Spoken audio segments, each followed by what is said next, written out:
신명기 8번째 시간입니다. 제8강 벌써 8번째 시간까지 왔습니다. 그래도 이제 3장 겨우 왔어. 부지런히 가야 합니다. 갈 길이 멀죠. 하나님의 말씀을 좀 빨리 다 전해주고 싶은데 시간이 너무 부족한 것 같아요.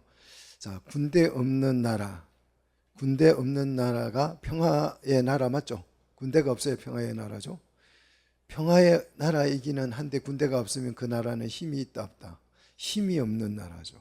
그런데 이 힘이 없는 나라가 현존하는 가장 강력한 나라 아모리족을 어떻게 했습니까? 아모리족 시온을 물리쳤죠. 와, 이럴 때 여러분 박수 한번 쳐줘야 되는 거예요. 너무 대단하잖아요. 군대 없는 나라가 어떻게 가장 강력한 나라를 물리칠 수 있느냐. 이게 여러분 이해가 되십니까? 세상에서는 도무지 볼 수 없는 풍경을 여러분이 지금 보고 있는 거예요. 세상에 이런 풍경이 없잖아요. 그죠? 자, 그래서 얼마나 잘 싸워서 잘 이겼느냐. 2절 보니 2장에서 우리가 봤지만 하나도 빠짐없이 다 점령을 했다 그래서 하나도 빠짐없이 출애굽 2세대는 직접 자신들이 이 전투에 참여해서 이걸 경험했죠. 그리고 이 경험을 바탕으로 해서 그들은 오늘 1절 말씀해 보니까 어떻게 합니까? 방향을 돌이키죠. 방향을 돌이켜. 의도적인 거예요. 방향을 돌이켰어요. 자, 우리는 항상 방향을 돌이킬 줄 알아야 하죠. 직진만 하는 사람, 저도 뭐 이게 성질이나 뭐 직진하는 성향이 있어가지고 참 안타까운데요. 여러분도 뭐 걱정을 하면 계속 걱정하고 염려하면 계속 염려하고 방향을 돌이킬 줄 모르면 안 됩니다. 방향을 돌이킬 줄 아는 게 지혜로운 거죠. 믿음 있는 거죠. 자, 우리는 이사야의 말대로 다 뭐 같아서 양 같아서 그릇 행하여 잘못 행하여 각기 제 길로 가는 사람들이에요. 그러니까 방향을 항상 돌이켜야 하는 건데 이들이 방향을 돌이켜서 어디로 갔습니까? 오늘 1절 보니까 바산으로 올라갔다는 거예요. 바산으로. 하필이면 바산이에요. 바산에 누가 살죠? 옥이 삽니다. 옥은 목이 길다는 뜻이죠. 그래서 미인이다 그런 뜻은 아니고요. 아주 키가 큰 거인이다 그런 뜻이죠. 자, 11절에 보니까 옥에 대해서 소개하는데 르바임 족속의 남은 자, 최후 남은 자, 그러니까 가장 강한 자죠. 남은 자는 가장 강한 자만 남는 거죠, 세상에서. 그죠?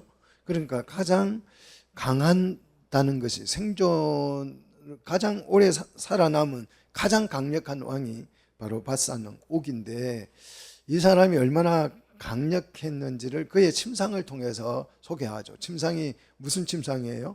철침상이에요. 철기 문명을 받아들여서 그러면 침상이 철이면 무기도 철이겠다. 충분히 알 수 있는 거죠. 그런데 이 침상의 크기가 세로가 4m예요. 여러분 얼마나 키가 커야 침대를 4m를 놓고 살겠어요? 우리 뭐 개우해와야 2m 남짓되죠. 그죠? 그런데 2m도 안 되나요? 아무튼 2m 남짓한 우리의 2배예요. 그리고 폭은 1.8m에 해당됩니다. 철침상에 이렇게 큰 침대를 사용하는 이 바산 옥이 얼마나 거인인지 우리는 충분히 알 수 있습니다. 그런데 이 옥이라는 사람이 성격이 또 보통이 아니에요. 성격이 보통이 아닙니다. 지금까지 이스라엘 자손들이 광야에서 살아오면서 시온을 만났지만 또 여러 적들을 만났지만 이 옥과 같은 성품을 가진 사람을 본 적이 없죠.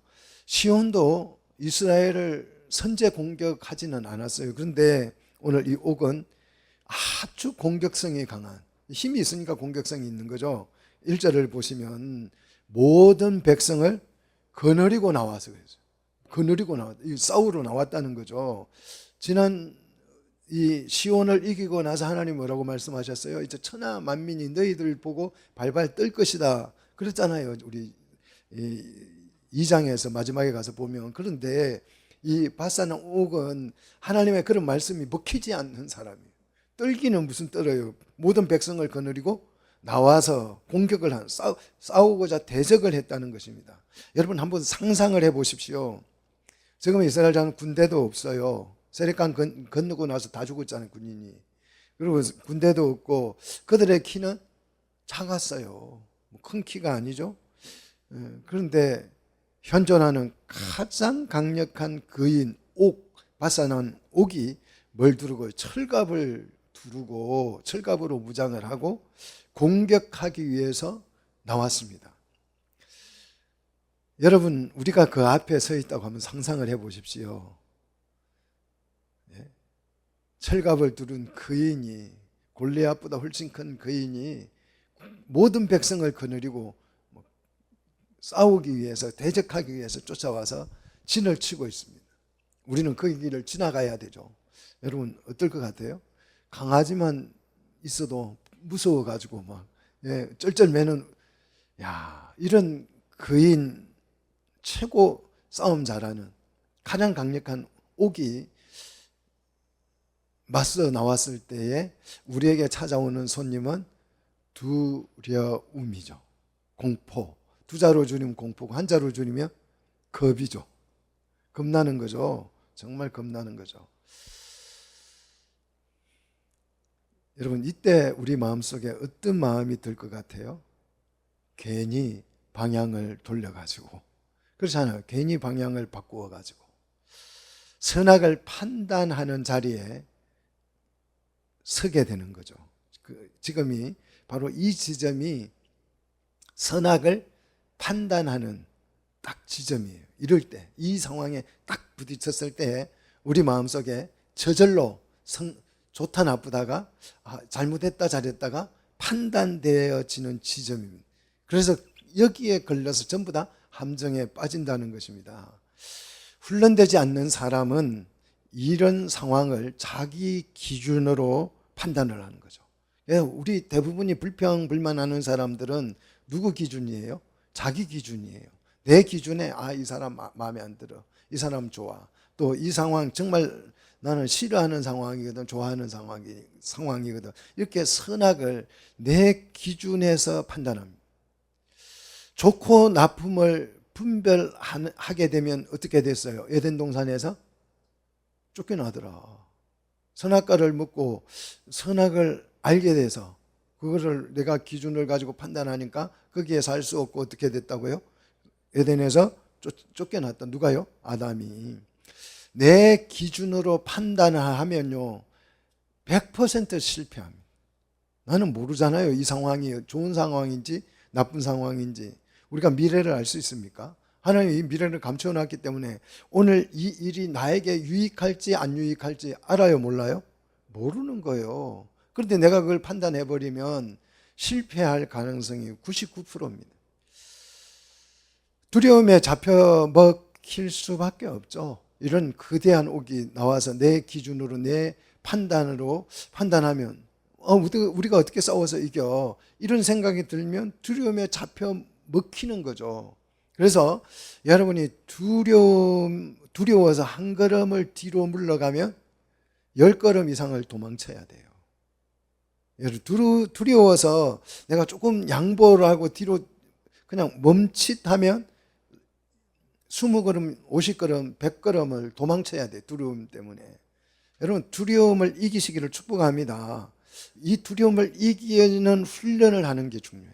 1세대는 두려움 앞에서, 똑같은 아모리족 아낙 앞에서 그때는 두려워서 40년을 물러간 거예요. 뒤로 40년을 뒷바꾸 한 것입니다. 그런데 놀랍게도 출애굽 2세대는 이 두려움을 어떻게 해요? 극복합니다. 어떻게 해가지고 이 두려움을 이길 수 있느냐, 뭐 배짱이 좋았느냐, 그런 건 아니고요. 똑같은 사람이에요. 그럼 어떻게 이겼느냐? 다른 게 없어요. 훈련입니다. 무슨 훈련했어요? 말뚝 뽑기 훈련. 하나님의 말뚝 뽑고 이동하면 그냥 이동하고, 왜요를 안 붙였어요. 왜 가야 하는데요? 여기 살만한데요? 여기 좀 더 있으면 안 돼요? 이런 걸 붙이지 않았어요. 오직 하나님의 판단이 옳다고 믿은 거죠. 여러분도 하나님의 말씀이 옳다고 믿으시기를 축복합니다.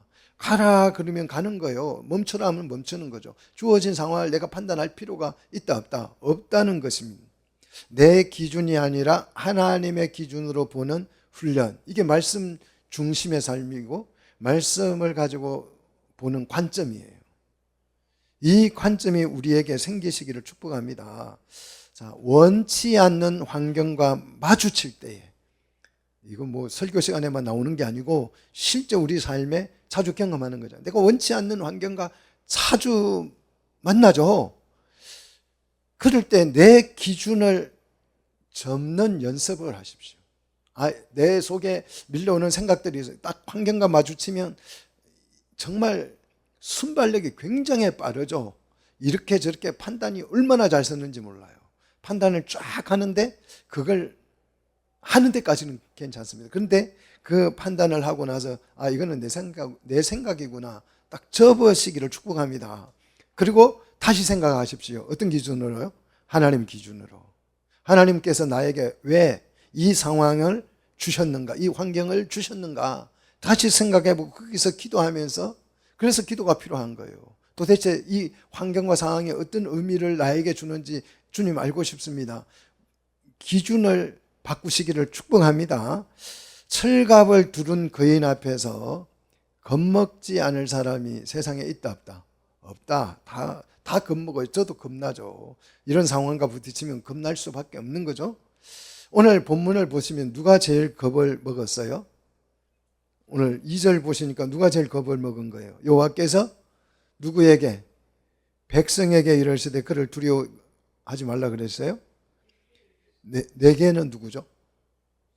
모세죠. 그러면 겁먹은 사람이 누구예요? 모세잖아요. 모세 같은 사람도 겁을 먹었습니다. 모세는 1세대의 잔재죠. 이렇게 표현하면 좀 심할지 몰라도 이 모세는 1세대 사람이에요. 그죠? 1세대 사람의 마지막 남은 사람이 모세였죠.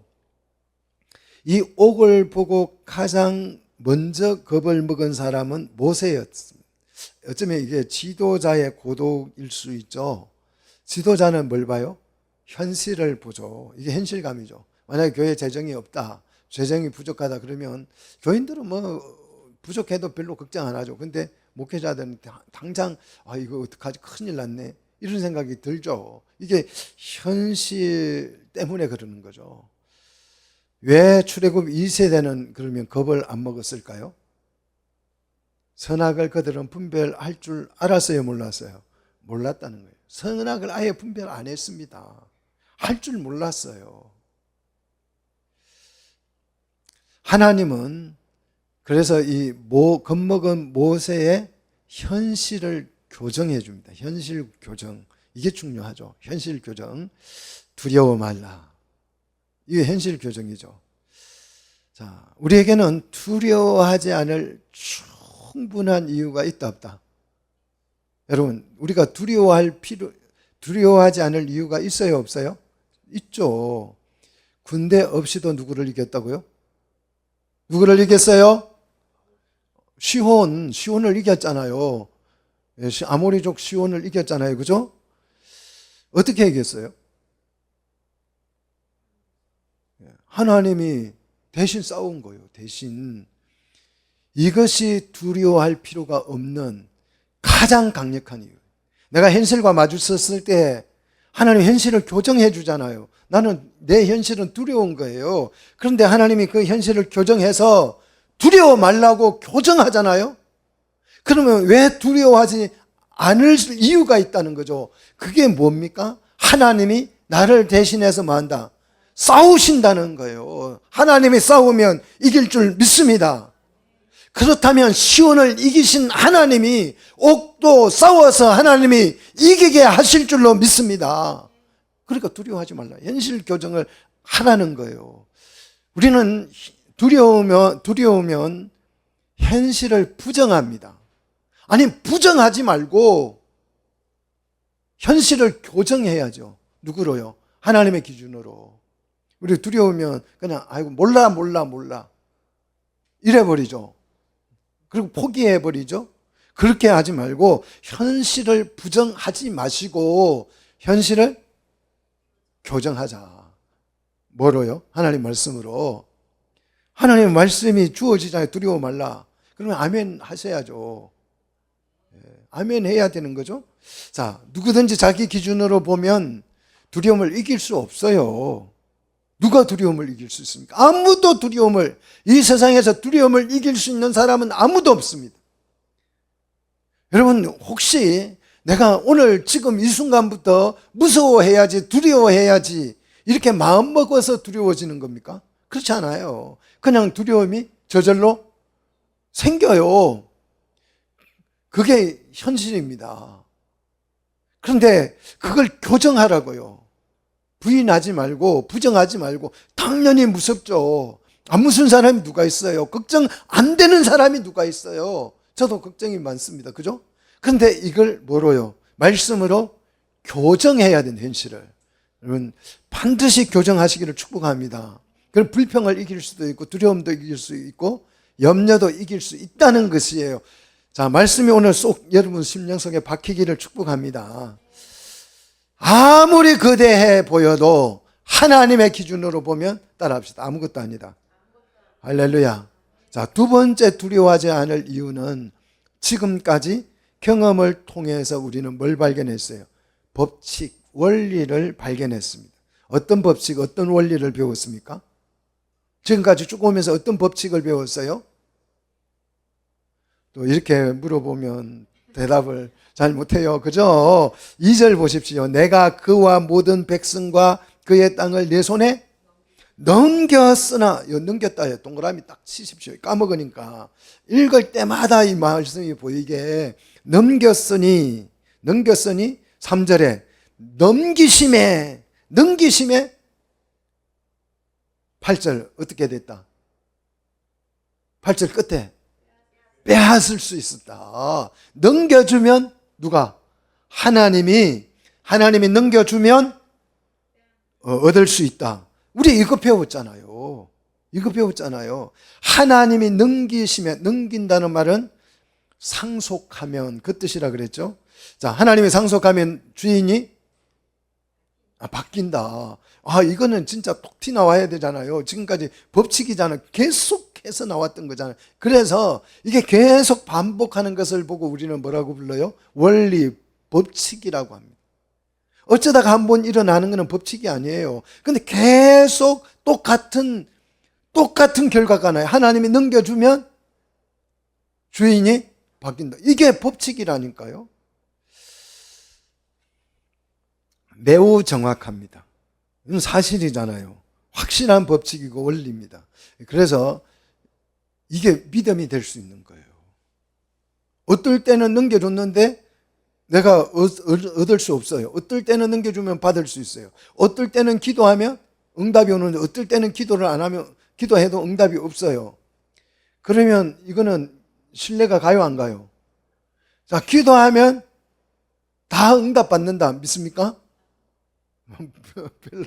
별로 아멘이 안 되죠. 나는 기도해도 응답 내 기준이에요. 내 기준. 하나님의 기준으로 바꾸시면 다 응답이 될 줄로 믿으시기를 축복합니다. 내 기준으로 선악을 판단하고 좋다 나쁘다를 판단하니까 그거는요, 기도 응답이 하나도 안 돼요, 사실. 그런데 어떨 때로는 기도 응답 받았다고 좋아가지고 날뛰는데 그것이 나에게 뭐가 돼요? 해가 되는 경우가 많아요. 그 기도 응답 아니에요. 내가 기도 막 응답 받다 또 감사한 것도 했는데 그게 해가 된다니까요. 나중 가서 보면 그럼 그 응답이 아니죠. 내 기준으로 좋다는 거죠. 내 기준에 맞는 상황이 일어났다는 거죠. 사랑하는 성도 여러분, 기도도 법칙이잖아요. 기도하면 하나님이 구하라 주신다. 이게 법칙이잖아요. 매번 똑같은 일이 일어나는 거. 넘겨주시니까 주인이 뭐 어떻게 되더라? 바뀌더라. 넘겨주니까 내가 빼앗을 수 있더라. 이게 한두 번이 아니고 매번 그러니까 이것이 법칙이고 원리라는 거예요. 법칙이 원리이기 때문에 우리가 믿어지는 거예요. 이렇게 믿어지셔야 돼요. 경험이 되어져야 되는 것입니다.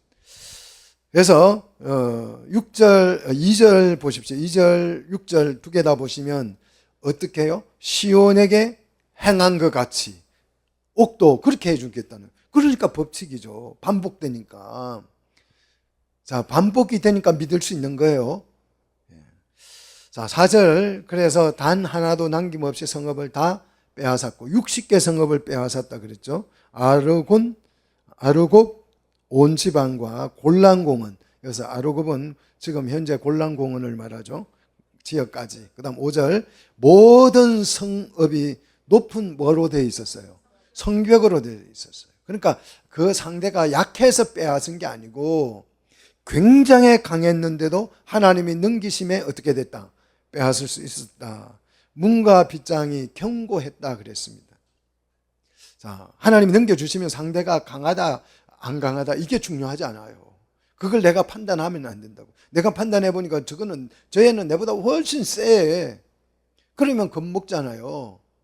그걸 판단하지 말라. 하나님이 넘겨줬으면 상대가 크든 작든 약하든 강하든 상관이 있다 없다. 하나님이 넘겨주시면 반드시 주인이 바뀐다. 이걸 믿음으로 여러분 받아들이시기를 축복합니다. 그래서 이제 각 성읍을 하나님께서 다 100% 유아까지 다 넘겨주셨다는 거죠. 자, 유아까지 넘겨줬다는 말은 그들의 제약이 그만큼 깊고 뿌리가 깊었다는 뜻이죠. 자, 그리고 7절 보니까 이제 그렇게 넘겨주기 때문에 가축과 탈취한 것이 뭐가 돼요? 소유가 되는 거죠. 내 기업으로 줬다는 거예요. 이 기업이 뭐예요? 내가 얻은 하나님의 나라죠. 자, 여리고는 하나님이 어떻게 했어요? 어떻게 했어요? 여리고를 싸워서 무너뜨렸지만 여리고의 물건 하나라도 가지면 됐어요, 안 됐어요? 하나님께 왜? 여리고는 바쳐진 거라 그랬어요. 근데 오늘 여기에서 이 바산 왕의 땅은 어떻게 했어요? 넘겨주셔서 기업으로 넘겨주셨기 때문에 그들의 뭐가 된 거예요? 소유가 된 것이고 기업이 된 것이죠. 이렇게 하나님께 바쳐졌다는 걸 할렘이라 그래요. 그래서 하나님 앞에 내가 11조도 할렘이죠. 내게 아니죠.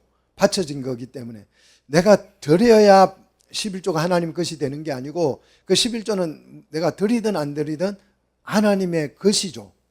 하나님의 것이에요. 그래서 하나님의 것이기 때문에 하나님 앞에 드리는 이걸 할렘이라고 부릅니다. 이거는 그냥 보상이 없어 그냥 넘겨주는 거예요. 그냥 하나님 거니까. 그런데 오늘 이 기업은 하나님께서 어떻게 해요? 우리에게 넘겨주셨어요. 상속해 주셨기 때문에 우리의 소유와 기업이 된다는 거죠. 자, 8절 보시면 요단강 이쪽 땅이라 그랬어요. 요단강 이쪽 땅이라 그러면 요단강 동편을 말합니다. 요단강 건너가기 전이죠. 건너가기 동편 땅을 주셨는데 세렛강에서 아르논강, 요단강. 자, 강이 계속 나옵니다. 세렛강, 아르논강, 요단강. 이 강 건너기 훈련을 이렇게 3번에 걸쳐서 하죠. 그 다음 산을 넘는 훈련도 합니다. 아르논 골짜기에서 헤르몬 산까지. 이 산 넘기 훈련도 있어요. 자, 산을 왜 넘어야 해요? 하나님 돌아가면 안 돼요? 거기에 왜 넘어야 되죠? 선악을 판단하면 넘을 수 있다 없다? 없죠. 그런데 하나님의 말씀이니까 넘는 거예요. 그래서 아모리 족속의 2왕에게서 다 빼앗았어요. 그래서 9절 보니까 헤르몬산을 시온 사람들은 시련은 갑옷이라는 뜻입니다. 이 헤르몬산이 갑옷과 같다. 그 성을 지켜준다는 거죠. 산이 지켜주니까 누가 그 성을 점령할 수 있겠어요? 아무도 점령할 수 없는 거죠. 그리고 아모리 사람들은 이 산을 스닐이라 불러서 스닐은 흰 눈산이라는 뜻이에요. 그러니까 눈이 늘 와 있으니까 그 산을 어떻게 넘어요? 못 넘는 거죠. 그러니까 갑옷이고 이 산은 이 정말 완벽한 그 성을 보호해주는 그런 산인데 그런 산임에도 불구하고 하나님이 넘겨주니까 어떻게 되더라? 빼앗을 수 있더라. 할렐루야. 여러분 세상을 점령하시기를 주의 이름으로 축복합니다. 자, 10절 보니까 빼앗은 것은 평원의 모든 성읍 아드레이는 수도를 말합니다. 수도까지 다 정복을 했다는 거죠. 그래서 누구든지 자, 말씀에 순종하면 골리앗을 이길 수 있는 줄로 믿으시기를 축복합니다. 골리앗도 이길 수 있다는 것이 여기에서 증명이 된 거예요. 여러분, 어떤 상대와도 바산 왕 옥을 이겼으면 다 이길 수 있습니다. 다 이기시기를 축복합니다. 마귀도 이길 수 있는 거죠. 자, 하나님이 기업으로 상속하면 주인은 바뀐다는 법칙, 원리가 오늘 세워졌습니다. 여러분, 하나님이 주실 기업을 여러분 생각하십시오. 그리고 그것이 내게 넘어왔을 때 내 것이 될 줄로 믿습니다. 자, 그래서 12절 보니까 이 땅을 얻었다 그래서 얻었다, 상속받아. 얻었다는 말은 아라시, 영어 그 헬라 히브리어로 표현하면 상속받았다 그런 뜻이에요. 주인이 바뀌었다는 뜻이죠. 자, 상속을 받은 땅은 어떻게 합니까? 분배를 하게 돼 있죠. 상속받은 땅은. 그래서 누구에게 분배를 해주냐 그러면 12절 보니까 르벤, 갓 자손, 므낫세 반 자손 지파에게 분배를 해줬어요. 그러나 여러분 여기서 잘 생각해 보십시오. 왜 하필이면 이 르벤, 갓, 므낫세에게 요단 동쪽 땅을 제일 먼저 분배해 줬을 것 같아요? 한번 여러분 상상해 보십시오. 왜 그랬을까요?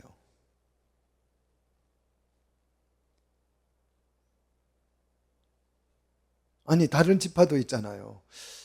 오늘 말씀을 보면서 여러분이 무슨 생각을 하면 참 좋냐 그러면 예수님에게 야고보와 요한의 어머니가 찾아와서 두 형제의 어머니가 찾아와서 예수님에게 이렇게 말합니다. 주님 나라가, 말씀을 가만히 들어보니까 곧 주님의 나라가 이루어질 것 같은데 우리 아들 둘이잖아요. 하나는 우편에, 하나는 좌편에. 그렇게 앉혀달라고 요구하잖아요. 그래가지고 제자들이, 그 12명 제자들이 이것 때문에 시험 들었어요. 싸웠다고요. 여러분 12지파 중에서 2지파 반에게 이걸 어떻게 했어요? 제일 먼저 분배해 줬어요. 왜 그랬을까요? 다른 지파들은 그러면 기분이 안 나빴을까요? 왜 우리는? 그런 생각이 안 들겠어요? 왜 르벤, 갓, 므낫세 지파에게 먼저 기업을 분배했을 것 같아요? 한번 생각해 보십시오. 성경을 그런 그런 생각이 안 드세요? 신기해요. 이런 생각을 안 하고 읽는다는 게 저는 너무 신기해 보여요. 아니 왜 먼저 줬어요? 다른 지파도 있는데. 이런 생각이 당연히 드는 거 아니겠어요? 교회도 권사 먼저 되고 이거 굉장히 그거 예민한 거 아니에요? 그렇잖아요. 장로 먼저 되고 이거 예민해요. 그럼 먼저 됐다면 막 선임이라 그래요. 장로 많은 교회는 가면 내가 선임인데 꼼짝마, 나이 많은 거 필요 없어, 내가 먼저 된 거야, 내가 왕이야, 이런 식이에요. 베드로도 수제자 그러잖아요. 우리가 붙여준 이름이지만 수제자 그러잖아요. 부목사 많은 교회도 목사들 중에서 다 등급이 똑같지는 않죠. 제일 먼저 들어온 수석 부목사도 있어요. 그런 거 좋아하잖아요. 근데 먼저 받았어요. 왜 그랬을까요? 예. 앞에 서서 네가 용감하니까 앞에 서서 싸웠다. 예. 자, 이 공통점이 있어요. 세 지파에게 공통점이. 한번 찾아보십시오. 공통점이 뭘 것 같아요? 르벤, 갓, 므낫세. 이 공통점. 장남입니다. 장남이에요. 므낫세는 요셉의 장남이죠. 갓은 실바의 장남이죠. 르벤은 라헬의 장남이죠. 레아의 장남이죠. 근데 단지파도 장남이 있어요. 단지파. 원래 부인이 4명이니까 장남이 4명이어야 되잖아요. 그죠? 그런데 그 요셉 지파도 들어왔으니까 여기에 5명이 돼야 돼요. 그런데 그 실바의 장남은 빠졌어요. 실바의 장남이 누군지 혹시 아시는 분이 있습니까? 단은 빠졌습니다. 갓이 실바의 장남이고 비라의 장남이 실바입니다. 그 비라의 장남이 단이에요. 근데 단은 오늘 여기 빠졌어요. 요셉의 장남이 들어갔으니까 라헬의 장남도 들어간 거죠. 그죠? 그런데 이 단이 빠졌어요. 단은 왜 빠졌을 것 같아요? 장남인데. 이 단은요, 나중 성경을 쭉 읽어가서 보면 자기 기업을 버려요. 그리고 계시록에 가서 보면 12지파 명단이 나오는데 단이 없어요. 그리고 요셉이 들어갑니다. 이 기업을 단은 업신여겼기 때문에 하나님께서 여러분에게 하나님의 나라를 기업을 주시는 거죠. 근데 그걸 내가 무시하고 살면 그 기업을 잃는 거예요. 그 기업이라는 게 하나님 나라예요. 천국입니다. 천국을 빼앗기는 것입니다. 천국은 빼앗길 수 있는 거예요. 한번 주어지면 이게 아니에요. 빼앗길 수 있는 게 천국이에요. 자, 그래서 이 장남을 하나님은 잊지 않았어요. 정말 성경은 너무너무 무서워요. 원래 이 르벤은 장남의 주의를 잃게 돼요. 잃게 됐습니다.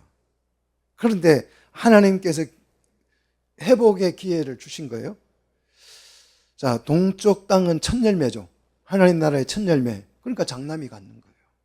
그리고 이 동쪽 땅은 하나님의 나라의 관문이 되고 복음의 교두부 역할을 하는 장소가 되죠. 그래서 이 장남에게 이 사명을 주신 거죠. 자, 그래서 12절 보면 르벤 갓 기업과 므낫세 13절 므낫세 반에게 절반에게 기업을 줬습니다. 근데 그냥 주는 게 아니죠. 어떻게 줍니까? 14절에 그냥 주는 게 아니고 어떻게? 가서 점령을 해야 되는 거죠. 넘겨줬는데 나는 막 귀찮아, 점령 안 할래. 나는 내 먹고 살기도 바쁘거든요. 하나님, 그거 내 언제 가서 점령합니까? 그러면 그 넘겨줬지만 그 기업을 내가 받을 수 있어요? 없어요? 없어요. 가서 점령을 해야 되는 거죠. 자, 므낫세의 아들이 가서 점령을 했죠. 므낫세 아들 이름이 뭐죠? 야일입니다. 야일. 그래서 천국은 침노하는 자의 것이다. 이렇게 말하고, 침노하는 자의 것. 그래서 이 점령을 므낫세 아들 야일이 그곳을 점령하고 나서 그곳을 이름을 바꾸어서 부릅니다. 14절에 뭐라고 바꾸었어요? 하본 야일이라고 해서 하본 야일. 야일의 기업이다. 그런 뜻이죠. 야일의 천막이다. 그런 뜻인데 내 기업이야. 이 뜻이죠. 사랑하는 성도 여러분, 하봇에다가 이 기업에다가 누구의 이름을 붙였다? 내 이름을 붙였다.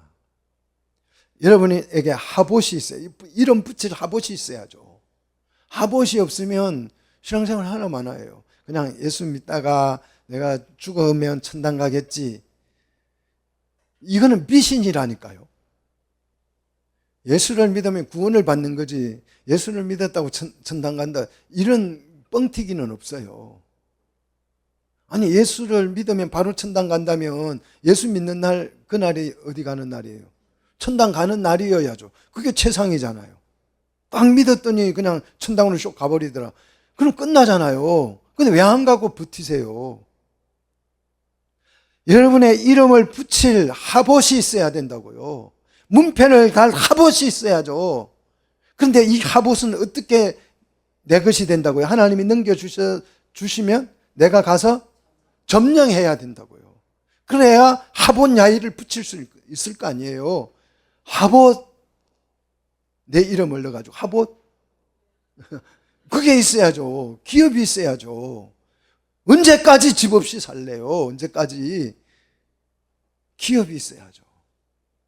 집에 뭐 아파트 한 개 사놨다고 또 뭐 집 한 채 사놨다고, 그게 아니고 정말 하나님의 나라를 내 이름을 붙일 때가 있어야죠. 자, 15절. 이 말씀을 배울 때 하봇 야일의 축복이 임하기를 축원합니다. 자, 15절. 마길에게도 줬죠. 그 마길이 점령하고 16절 17절에 점령한 모든 곳을 다 어떻게 했다? 다 줬다. 점령해야 준다는 거죠. 넘겨줬으니까 내 거야 이게 아니고, 넘겨줬으면 내 것으로 받아와야죠. 안 받아오면 남이 채갈 줄로 믿습니다. 내 것으로 만드시기를 축복합니다. 자, 두 왕과 영토를 점령한 후에 이제 이 세 지파에게 기업으로 분배해 줬어요.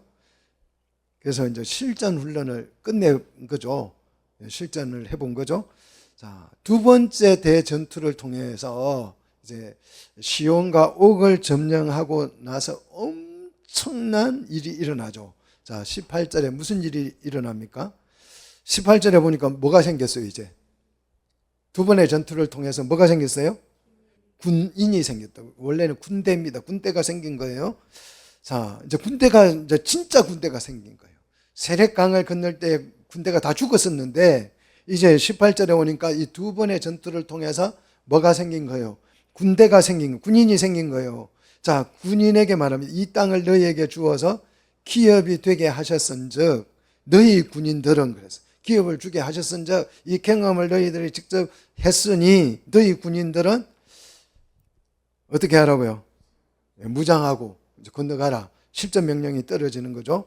자, 그래서 그 에발산에서는 영내 훈련이었죠. 영안에서 여기서 갔다가 저기 갔다가 말뚝을 여기 뽑았다 저기 뽑았다. 그러다가 이제 그 출발을 하죠. 북쪽으로 출발을 하는 것이 영외 훈련이죠. 부대 밖에서 훈련을 하는 것이고, 이제 두 전투는 실전 훈련이었죠. 이제 건너가니까 이거는 상륙 훈련입니다. 상륙 훈련을 하는 거죠.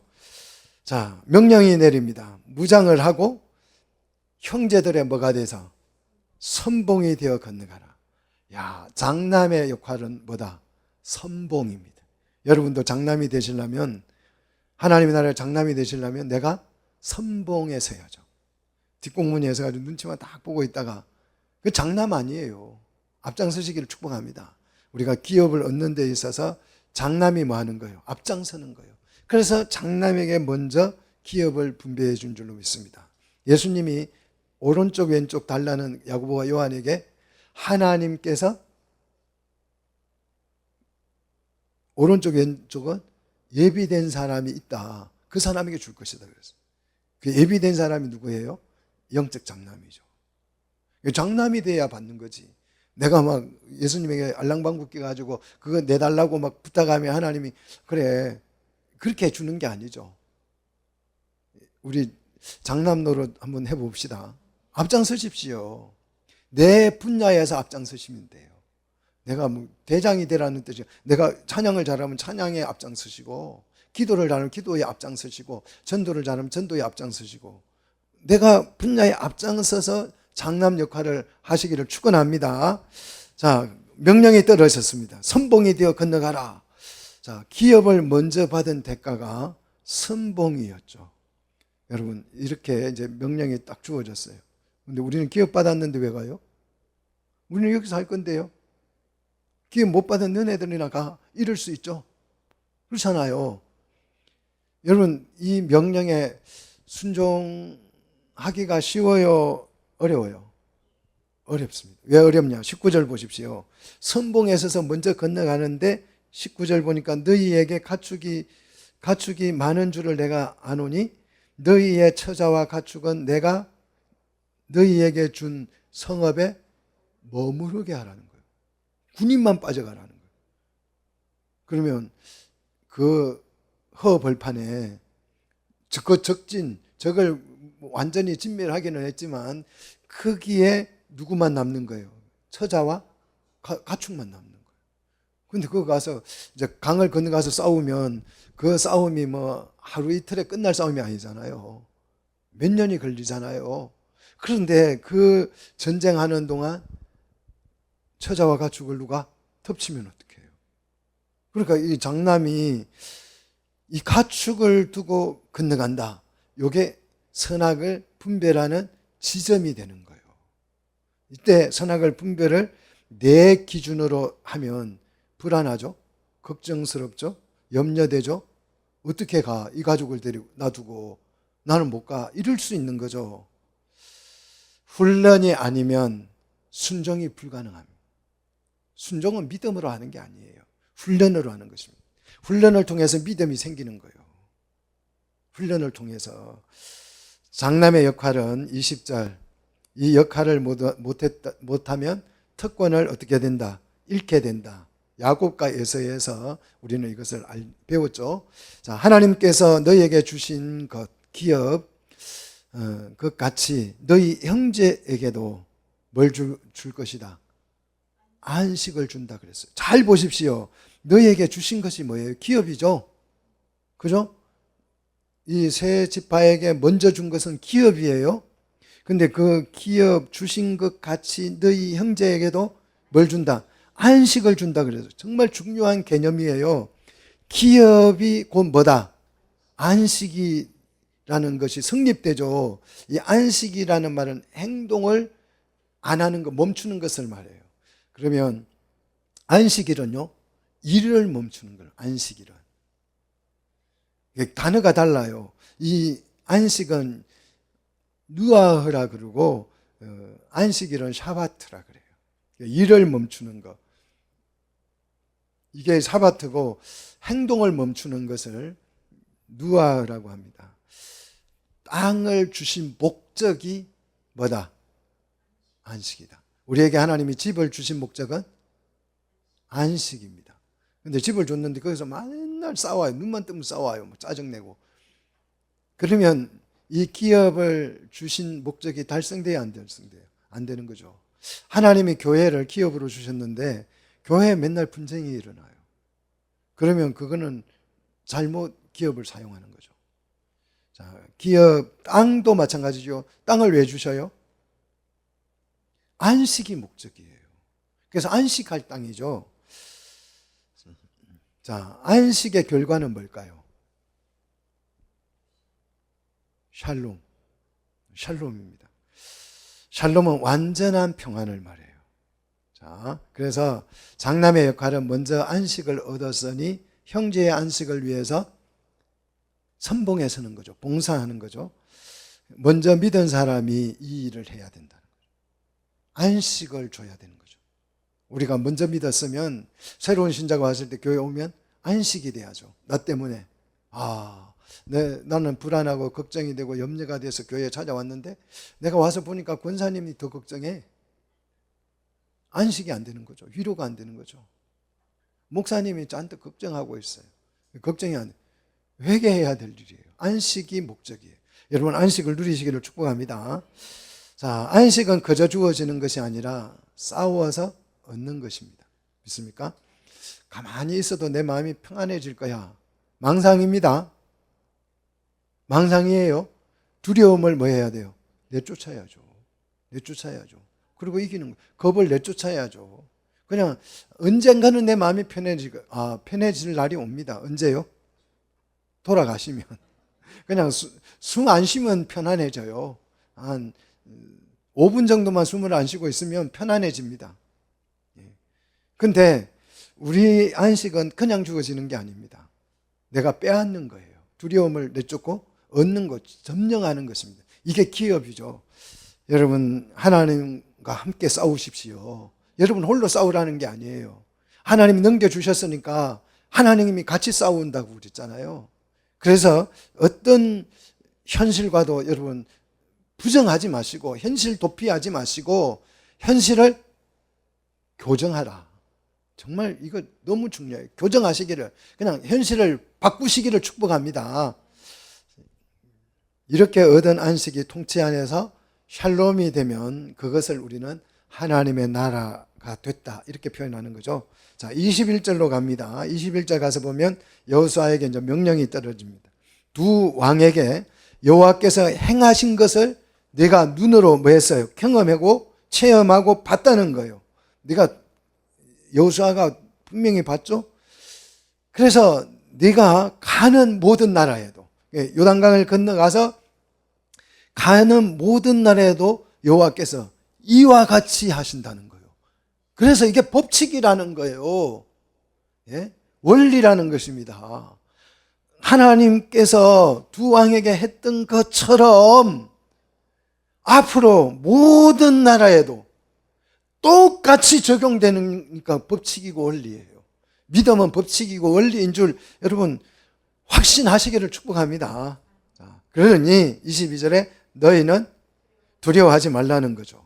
자, 2절에서는 모세가 두려웠더니까 모세에게 두려워하지 말라고 현실 교정을 해줬고, 너희니까 여호수아와 함께 그 백성들이죠. 야, 두 왕을 이기기는 했어도 뭐 이거는 어쩌다 두 번 이긴 거고 요단강을 건너가면 우리가 상황이 달라질 수도 있지 않을까 하는 공포심이 들죠. 요단강 건너가면 무슨 일이 일어날지, 어떤 족속들이 있을지 아무도 모르잖아요. 그래서 두려움이 밀려올 때 현실 도피가 아니고 현실 교정이다. 두려워하지 말라.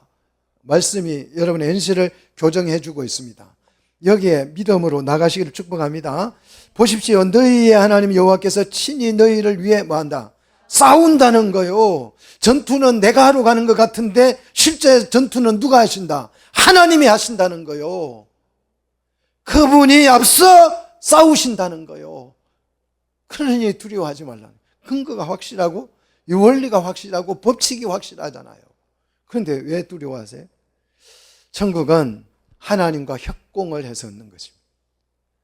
하나님이 뺏어가지고 막 천국 차려놓고 여기 와서 살아라 죽으면 이러는 게 아니고 하나님과 나와 함께 싸우러 가는 것입니다. 그래서 그 천국을 통째로 얻는 것인 줄 믿으시기를 축복합니다. 이것을 보지 못하면 내 공로가 살아나죠. 아, 내가 했는데 그러죠. 하나님이 한 건데, 하나님이 싸운 건데, 그죠? 내가 협공은 했지만 하나님이 다 이겨준 거잖아요, 사실은. 그런데 이걸 못 보면 내 공로가 살아나죠. 내 공로가 살아나면 세상에 감사할 게 있다 없다? 감사할 게 없어지는 거죠. 자기 자랑만 있는 거죠.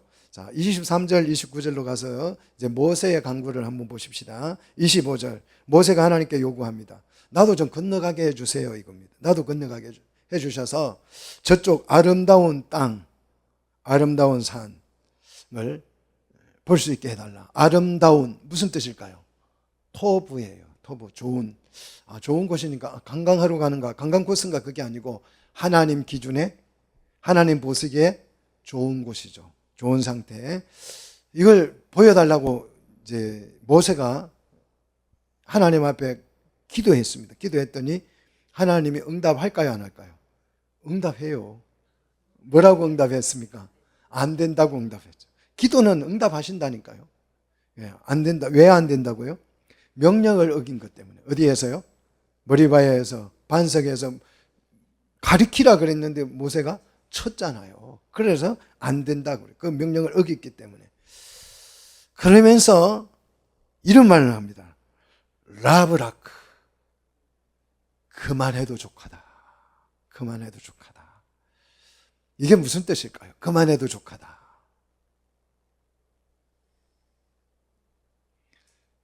내가 준 땅이, 기업이, 내가 준 아름다운 땅이, 내게 준 땅이 충분히 아름다워, 충분히 넓어, 그런 뜻입니다. 라브는 넓다는 뜻이에요. 충분히 넓다는 뜻입니다. 라브라크. 그만해도 족하니. 그러면 모세는 땅을 기업으로 받았어요, 못 받았어요? 못 받았는데 뭐가 넓다는 거예요 도대체? 이렇게 생각할 수 있죠. 요단 동쪽 땅이죠. 그래서 두 지파 반이 받은 영토를 의미합니다. 그런데 그것보다 더 중요하고 의미가 확장돼요. 자, 요단 서쪽은 지금 가나안 땅이에요. 서쪽은 가나안 땅이고 동쪽은 이 르벤 지파가 받은 곳이 요단 서쪽이에요. 모압 쪽. 그러니까 그만해도 족하다 그랬으니까 서쪽이나 동쪽이나 다 하나님의 나라다. 이 말이죠. 이 말이죠. 자, 장소가 중요한 것이 아니고 하나님의 통치가 있으면 다 하나님의 나라가 되는 줄로 믿으시기를 축복합니다. 자, 27절 이제 조금 더 여러분 이걸 살펴보시면, 자, 27절 한번 보십시오. 이제 조금 뒤에 가서 설명을 할게요. 다소 구원론적 설명이 여기에 포함되죠. 이제 이 모세가 비스가 산꼭대기에 올라가서 눈을 들어서, 하나님께서 말합니다. 눈을 들어서 동서남북을 바라보고 그 땅을 내 눈으로 보라 그래요. 그 땅을. 자, 비스가 꼭대기에 올라가서 동서남북을 보라 그랬어요. 근데 가나안 땅은 어디 있어요? 서쪽에 있잖아요. 서쪽에. 그죠? 비스가 산에서 보면 서쪽이잖아요. 이들이 동쪽에 있으니까 서쪽을 봐야 가나안 땅이잖아요. 그죠? 그런데 하나님께서는 어디를 보라 그래요? 비스가 꼭대기에 올라가가지고 동서남북을 다 사방을 보라는 거예요. 사방을 보래요. 전부 다 사방이 다 뭐다? 하나님의 나라다는 의미잖아요. 그러니까 그만해도 좋고 라브라크예요.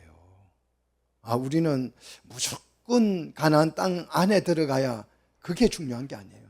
아니냐 바뀌냐가 중요한 게 아니고, 하나님의 통치가 임하는 곳은 광야도 하나님 나라고, 동쪽도 하나님 나라고, 서쪽도 하나님 나라, 동서남북 어디나 여러분이 가는 곳이 다 하나님의 나라가 되시기를 축복합니다. 자, 구원론적 관점에서 보면 모세는 초등교사의 역할이죠. 자녀를 양육하는 역할입니다. 그래서 여기에서 상징적인 의미가 굉장히 중요하죠. 이 가나안 땅 안으로, 요단강을 건너서 가나안 땅 안으로 백성을 거느리고 누가 건너가느냐, 이게 중요해요. 누가 건너가느냐, 누가 건너갑니까? 여호수아가 건너가죠. 28절. 그래서 여호수아가 내 볼 땅을 기업으로 얻게 할 것이다. 여호수아가 아니라, 모세가 아니라 누가요? 여호수아가. 이게 오늘 말씀의 핵심이에요. 하나님께서 그 땅에 건너가냐 못 건너가냐 이 얘기가 중요한 게 아니고, 네가 못 건너가는 이유는 누가 건너가서 여호수아가 데리고 갈 것이다. 왜 그러냐? 왜 그렇습니까? 모세는 율법 교사라니까요. 신학적으로 따지면 율법 교사예요. 율법 교사이기 때문에 이 율법 교사의 율법의 기능 중에 하나가 뭡니까? 몽학 선생이 되어서 그리스도께로 인도하는 역할을 하죠. 이 사람을 초등교사가 되어서 하나님의 백성을 양육해서 그리스도께 양도하는 역할을 하는 거죠. 바로 이 여호수아가 누구를 상징합니까? 예수님을 상징하죠. 그러니까 바울이 양육해와서, 율법으로 양육해와서 누구에게 인수인계해줘요? 여호수아에게. 그 얘기를 해주고 있는 거예요. 이게 갈라디아서 3장 24절 내용이죠. 갈라디아서 3장 24절 보시면, 율법은 그리스도께로 인도하는 초등교사라 그랬어요. 모세의 역할이죠. 그래서 양육을 해서 누구에게요? 예수님에게 인도해 주는 역할이 오늘 23절로 29절의 풍경입니다. 그래서 예수님은 뭐다? 우리의 양의 문이 되는 거죠. 딱 인도해 주면 문을 열어줘서 어디에? 하나님 나라에 들어갈 수 있게 하는 이 문의 역할을 하는 거죠. 자, 그래서 29절 보면 그때에 우리가 어디에? 벳볼 맞은편 골짜기에 거주했다 그랬습니다. 왜 벳볼 맞은편, 이 말이 여기 들어올 이유가 왜 있을까요? 이 벳볼은 볼의 집이라는 뜻인데 모압의 신의 이름이에요. 모압 신. 그래서 뜻은 열린 구멍, 갈라진 틈이라는 뜻입니다.